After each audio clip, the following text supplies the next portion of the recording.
First order of business, warrants, motor vehicle, excise commitment number 2.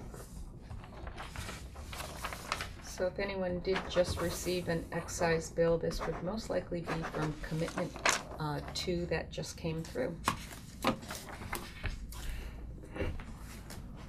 And the betterment payment Yes. in full. Yes, Revised from before. Right, due to the closing date got delayed, we had to revise interest on it. This is from the lot split on Parker Street. Oh, yeah. Monthly motor vehicle excise abatement report, 16, 17, 18, 19. All on one? Yep.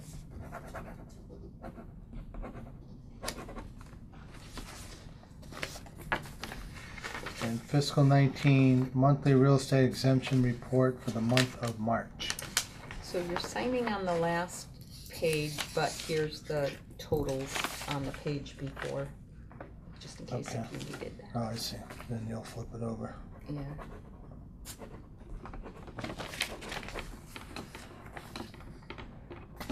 And fiscal 19 monthly real estate abatement report for March. Similar scenario.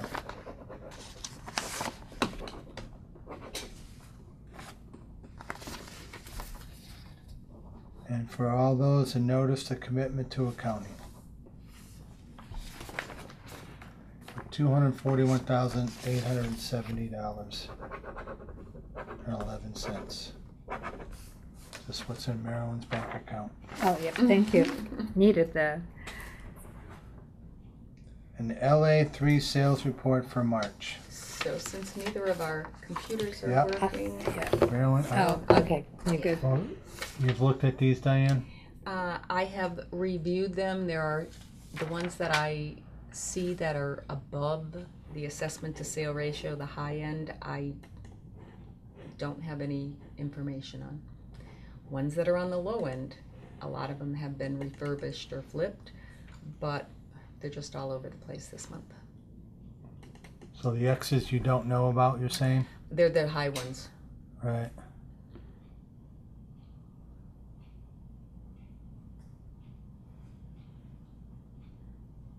Sales letters, I have to say, I don't know. The .82 one, I don't know. Which one? .82 towards the bottom. It's a big one. .75 I don't know about.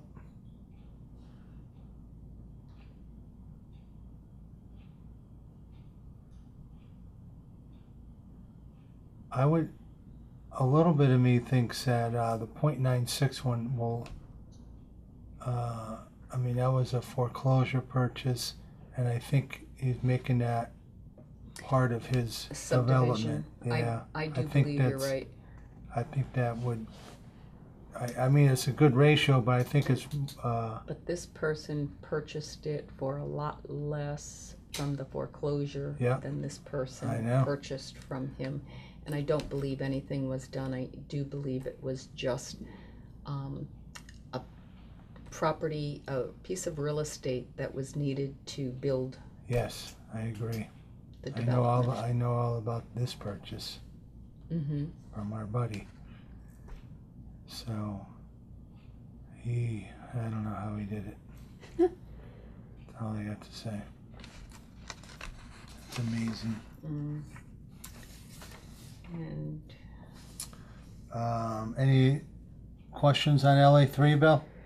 No, Okay. And we got building report for March. Of course, I asked any new dwellings. one commercial building. Oh yeah, I know that one. No new homes. Alteration, insulin. That page. Okay. There will be some new homes, just not yet. Where? Maple Street and Redstone. 30 lots coming. Well, Between the both. Yep, 10 there and 20 there. Did I tell you I walked Redstone? Nope. Ah, it's a great walk. Should do it. Wait, isn't there a quarry over there? There's 2 quarries, he Yeah. cleared it out, and You have there's this, pieces right? of redstone everywhere. Oh, And you wow. put hay down, you can walk around there. Wow. He cleared it out. It doesn't look like you put 20 in there though, but I didn't see the subdivision I plan. do have the plan if you'd like to look at it after. Maybe, yeah. All right, that's it on building report. Got our usual solar. Now we have directors. The best for last. Oh, yes. So the Division of Local Services on occasion puts out local finance opinions. It is on your computer, and for those who it is not working, this has to do with the way that assessing offices across the Commonwealth has been assessing utility properties by using net book value, and due to some of the recent ATB and SJC decisions, they are now going to be implementing different ways to look at the utility values. really? So I would encourage the board to read the decision, because this is going to be coming up, and I'm going to need direction as to how the board would like to see our town of East Long Meadow proceed on this. This is the opinion, this is what we should read here. You're welcome Can to I take keep that. that? Yep, I have a copy. So again, it's something, if you're gonna see it on one of your next meetings, Okay. and so if you could bring yourself up to speed on it, would be very appreciative. I've also included the MAAO legislative agenda, the 2019-2020, and you're gonna find that, well, naturally, all of these are relating to us, but there's a lot of very key things to us, such as the tax exemptions currently that are out there for solar and wind systems that are very antiquated, and they are giving some very confusing language in the law, so people don't know whether we should be taxing or not. Talks about boat excise, talks about means test for senior citizen property exemptions, chapter land applications. They're trying to change the deadlines so they fall in sync with reevaluations and recertifications, to allow people to actually use fill-in forms electronically filed for abatement, etc. Okay. Applications. Assessors certification, trying to increase stipends, fair and equitable assessment for property values, to make sure that we're having the ability to walk on a property, because it's very hard for us to be able to determine a value of a property if somebody doesn't let us on their property. Interest on abated bills, they want to see us see if it can be reduced from the current 8%, which is out of date and out of lines, to 4%, and to be able to have the communities have the right of first refusal to purchase a tax exempt entity prior to it being sold. Okay. So you're welcome again. I can keep that? Sure. Awesome. Nothing on golf courses. It's a new No. item that came up in the state of New York, that they want to tax the golf courses on highest and best use. Oh. Well. And it's kind of a tough argument, because Donald Trump's is assessed for 1.8 million, and it's worth 50 million on the market. So they want to get tax money, but they said if they hit every private course in New York, half of them will close, including some on Long Island. Yeah. So if it goes to New York, you're probably going to hear it expand, go, wow, that's a good one. You know, they get tax break, it's private, so that's coming up down the road. So our local Hamden, Hampshire County Assessing Association is sponsoring an MAAO Course 6. It's going to start next Thursday and Friday, April 25th and 6th. We have signed Carrie Ann up to take the course. The only snafu will be is if we do not have 15 people signed up for the course, the MAA will not give it. We are up to 14 people. Oh, wow. So we are, they're really working hard to What's get the course on? It's course 6, which is a complete overview of what assessors do. So when you're working on from course 101, the very beginning course, to the market approach, the income approach, the cost approach, the appraisal, course 6 is now the newest course that's going to be a requirement in order for an assessor to get their MAA. Oh, okay. So we're still hoping that Carrie Ann will be able to attend that course. Like I said, we just need one more.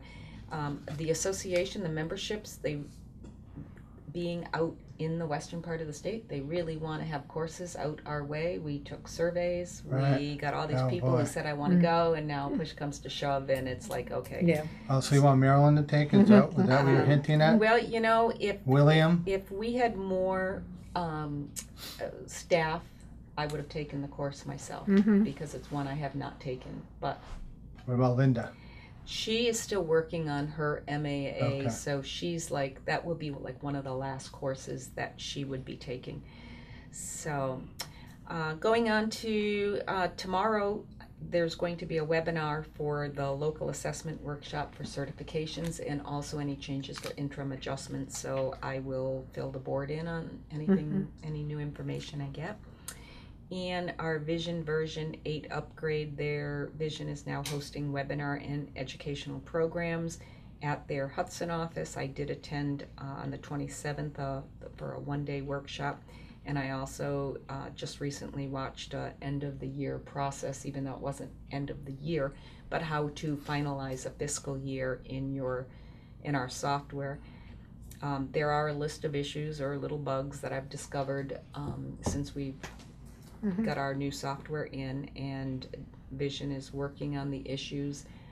They have been in contact. They've offered to reach out to me once a day to just have an update. I told them I really didn't have time to chat with them every single day, Right. but you know, maybe a quick email back and forth, we can, we're resolving. They fixed a third of the issues, and they're currently getting ready for a new release of all of the little issues that have come up, and she said she's going to put me on the top of her list. There you go. Okay. Keep after them. Yes. So, but I have to say, they, you know, my frustration level with them has been horrendous, but they are working their They're best. trying. Yes. Yeah. So, you know, I can't fault them for not doing so. They are working hard to get it done. So that's it for my report. Okay. And I'm going to jump into, we have an horticultural tax lien. And again, this is all relating to the property on Parker Street that sold their land. So we now have to, because they took 2 parcels of land and now incorporated it into one, and they removed some of the land, this is the newest, greatest lien that reflects the actual land that they are back in chapter. So this has to be signed, it'll get notarized and sent on to the registry of deeds. A lot from one lot, huh? I know. Really is. And unfortunately, in this particular case, because a closing didn't happen or what have you, we've had to revise and revise. Yep. But we've been working very diligently with the attorney's office, and it's going fine. So the Farmland I was just looking at that. Valuation Advisory Commission each and every year adopts a range of recommended agricultural or forest land values, and the Board of Assessors need to vote on the soil rating that they would want to implement in our software for assessments. And just so everyone on the board is aware, historically, the board has always voted the average soil rating. I know somebody's going to ask me if the values went up or down. They some go up, some go down. It's ever so slight. It makes no difference in the values because Right. if you are charging $87 an acre for something as opposed to 98, it's still $100 rounded. Mm-hmm. So I do need for the board to make a vote on if they are going to keep the historical soil rating to be the average, or if they feel that the soil rating in the town of East Long Meadow has changed in any manner and feel that it should be voted to adopt a different rating. Who does do the ratings? Because, I did an appraisal in Connecticut, and there's 2 locations that had the highest soil rating in the state. So they picked out 2 farms, and their soil is better than everyone else's. So someone actually physically come, and So we don't have anyone come to the town of East Long Meadow. they've never And- dug out Meadowbrook and go. No. Okay. We do have a farmland valuation committee, and it is a group of different people. I know a couple are assessors who have been very much into agricultural farmland. Gus Martin, who is out in Chester or Chesterfield, I'm not quite sure, but he's been around forever. He's been on this committee along with many other people who have knowledge of soils. So they just keep it as one. And well, you can do above average, below average, Right. or average. And Well, I would recommend we keep it at the historical average. Yeah, they've been doing that for ages. Do we need a motion? yes, I make a Make a motion to accept the historical average. Any second that? I will Any- second it. Any discussion? No. All those in favor? Aye. and last thing on my list, unless I'm missing something, is the Hampden, Hampshire County Assessing Association is having a spring seminar on Thursday, May 16th. It is from 8:30 to, there will be a lunch at noontime. It is a $20 cost for any person who'd like to attend. I didn't know if any of the board members would like to attend. It is on personal property entity exemptions. It's being given by one of the attorneys from the Division of Local Services, the Municipal Bureau of Finance Law. And it is discussing how you can have like manufacturing exemptions and the requirements. I have signed myself and the 2 There you go. staff up. Didn't know if anyone had an interest, but I do want to make sure that you're aware if you do. Thank you. If anyone does want to go, they would have to let me know ASAP, so by the end of this week. I will pass myself. Okay. So, I know we took everything backwards, but I think we may have everything other than our next meeting date.